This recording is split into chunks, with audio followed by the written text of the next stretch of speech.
Hi, welcome to my presentations. My name is Suman Magar.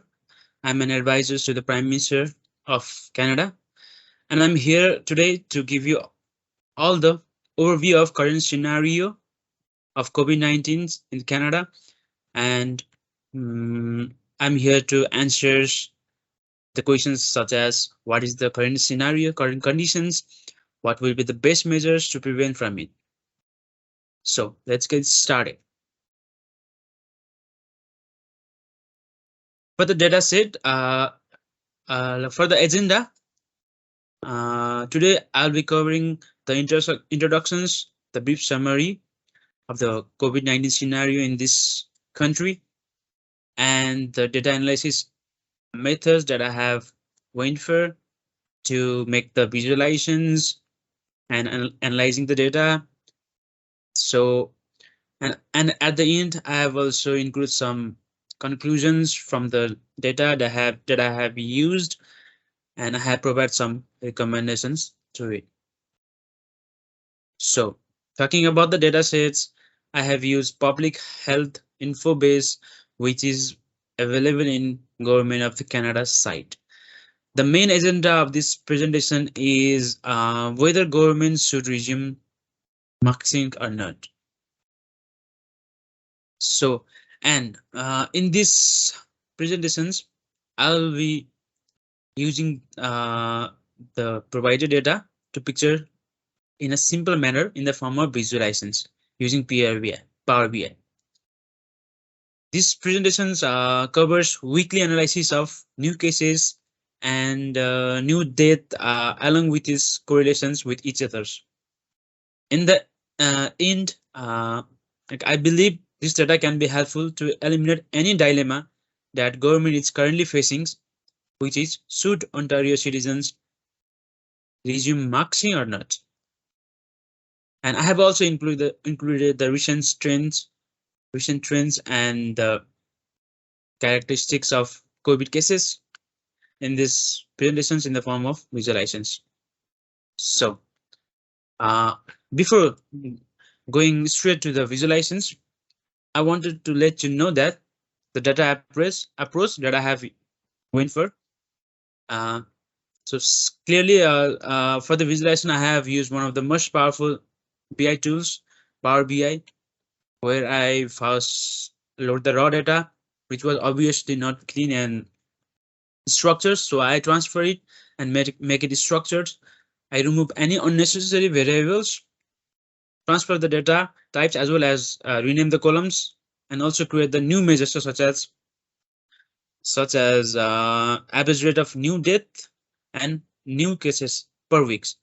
And the first things I was interested to find out was the most affected provinces in the Canada.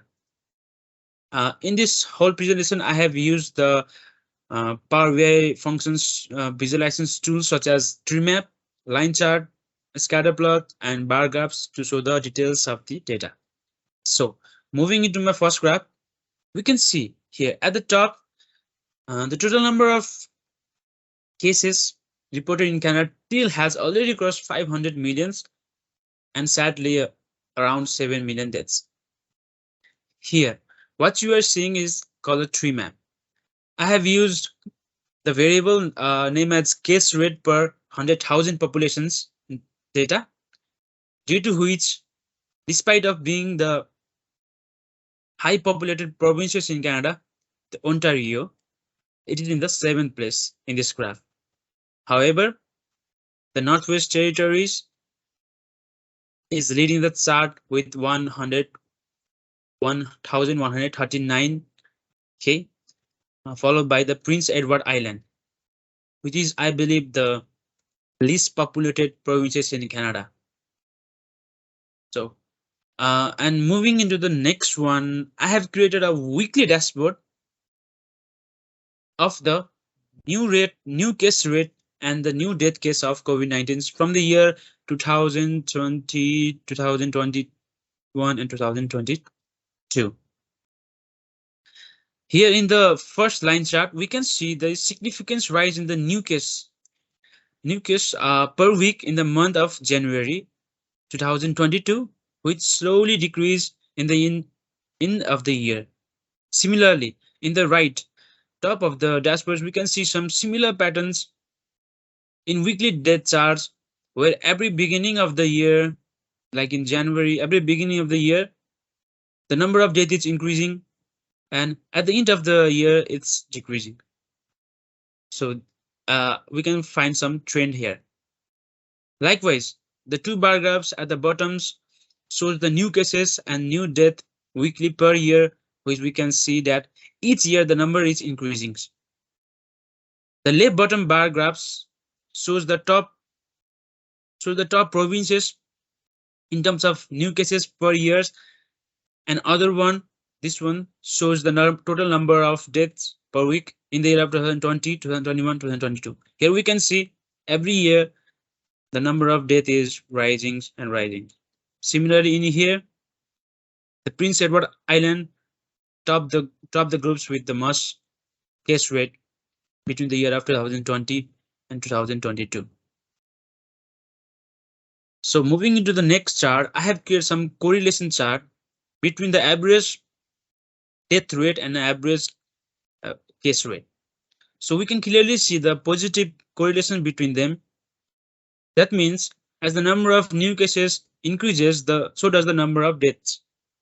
This is why it is important to take steps to prevent the spread of the virus, such as getting vaccinated and following public health guidelines. So at the top, you can also see the average case weekly.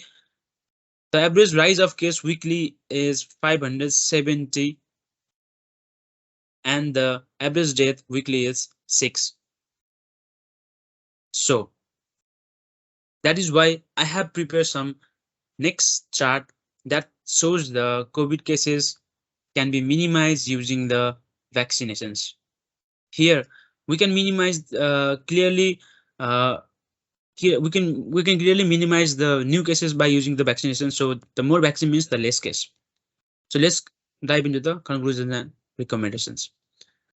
So in the conclusions, we can see that in throughout these presentations, we know that while the number of new COVID-19 cases is decreasing, it is important to note that the 2022 saw the highest number of deaths and new cases.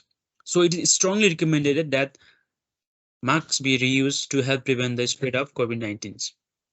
This data also indicates that even the provinces with low populations had higher rates of COVID cases greater than other popular provinces such as Ontario. Hence, rural cities like Northwest Territories and Prince Edward Islands need better access to the COVID-19 vaccines. The positive correlations between the average number of cases and the average number of deaths emphasize the need to prevent the new COVID-19 cases and take the pandemic very seriously. The rate of vaccinations has direct impact on the number of new COVID-19. Therefore, it is important for everyone to get vaccinated and receive booster shots to prevent this further spread of the virus. So, thank you. This is my short presentations on the current situations of the COVID-19 in Canada. I hope that the government will take the necessary steps to end pandemics and protect the health and safety of all the Canadians. Thank you.